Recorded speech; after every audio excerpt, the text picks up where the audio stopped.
خلصت امتحانات ورجعت لكم يا ولاد. طبعا بعيد عن الفتره اللي فاتت دي كلها انت كان عندك اكتئاب بسبب ان انا ما كنتش بنزل فيديوهات كتير، بس واحد منكم ممكن يطلع ويسال سؤال في غايه الاهميه، الا هو انت بتمتحن ايه يا اسطى، او انت كليه ايه؟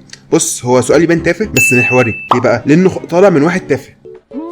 فانا بص يا باشا، انا في اعظم واقوى وافشخ كليه العظماء، كليه اللي خرجت ناس زي احمد زويل، نجيب محفوظ، البرت اينشتاين والاسطوره زياد زازا، كليه تجاره انجلش. هي بصراحه ضحكت عليك لان انا في الجحيم حرفيا. يعني انا في كليه المعروف عنها انها بتاكل الطلبه بتوعها والدكاتره بتوعها مرضى نفسيين، كليه هندسه وتحديدا هندسه السلاب ولا اتصالات عشان نتحرى الدقه يعني. استرها معانا يا رب يا رب. واحد دلوقتي من الطلبه ذو الاحلام الخياليه، فاهم، بتوع ثالثه ثانوي، يطلع يقول لي ومالها هندسه يا اخ عميد، يعني كلها قمه وهتامن مستقبلك. يعني بص، عارف لو دخل في كذا حته مره واحده، يعني انا عايز اقول لك ان انت اكبر مغفل انا شفته في حياتي.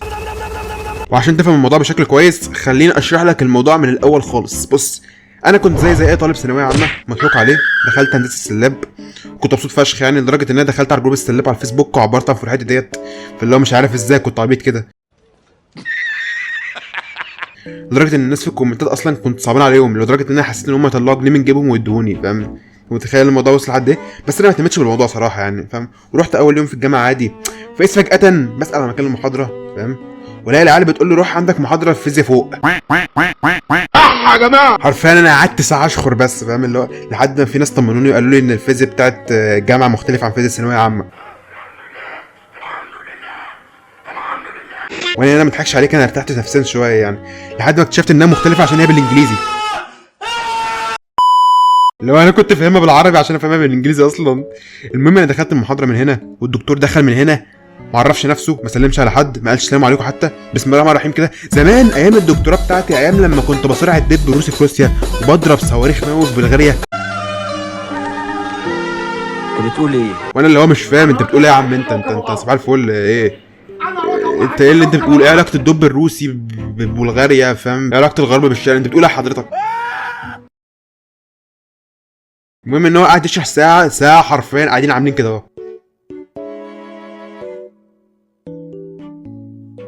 وخلص له بتاع شابتر ونص كده في ساعه، فاهم؟ ومهم ان المحاضره اللي بعدها كويز. الحقونا رسونا. المهم تخلص الفيزياء ويجي بعدها محاضره ماده كده اسمها رسم هندسي اسقاط، واضح من اسمها انها اسقاط يعني، فاهم؟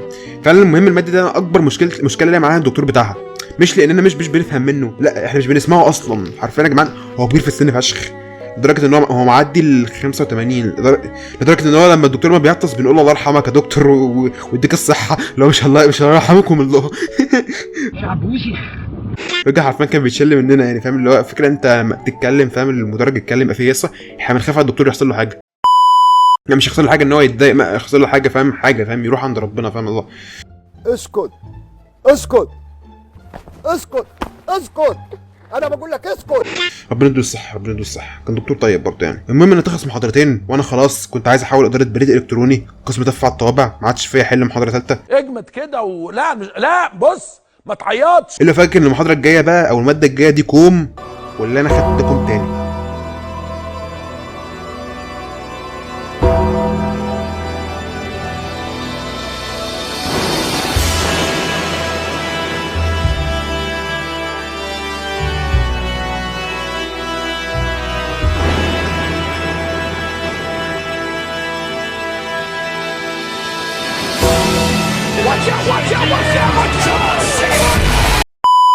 ولو انت بقى من الطلبه اللي لسه ما خدتش ميكانيكا، فانت تدعي ربنا انك ما تشوفهاش تاني في حياتك.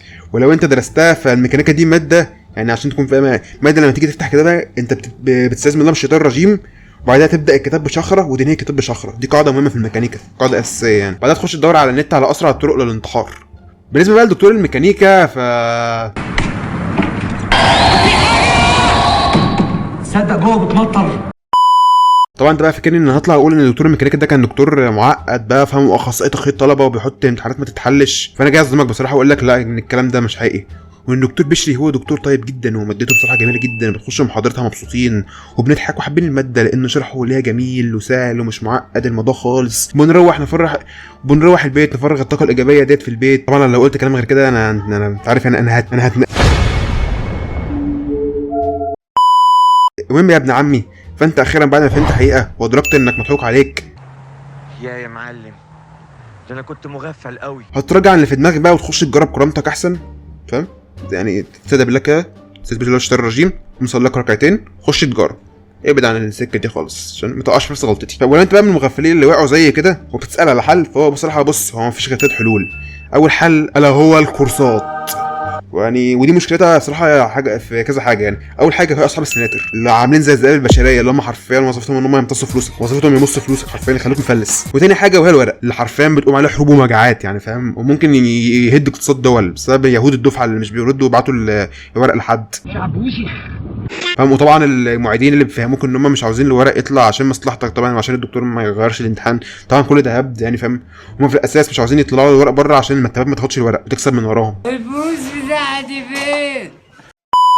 بس مش اكتر يعني. بالنسبه بقى للحل الثاني الا وهو انك تذاكر، وطبعا باننا علوق مش بنذاكر غير قبل الامتحان بساعتين واحنا رايحين في المواصلات، فده مش هينفع. فالحل الثالث بقى الا وهو انك تنزل دلوقتي تعمل لايك في الفيديو وتشترك في القناه، تفعل زر الجرس، وتتابعنا على الفيسبوك، وتتابعنا على الانستجرام، وبس يا باشا. ده كان كل عندنا النهارده، بيس. خلاص. امال حضرتك فاكر ايه يعني؟ go, go, go, go, go, go, go, go, go, go, go, go, yo, go, go, go. Hustle hard, hustle every single day. I'll be making moves till I'm buried in my grave. To the system, I don't wanna be a slave. I've been doing shit my way, or the highway.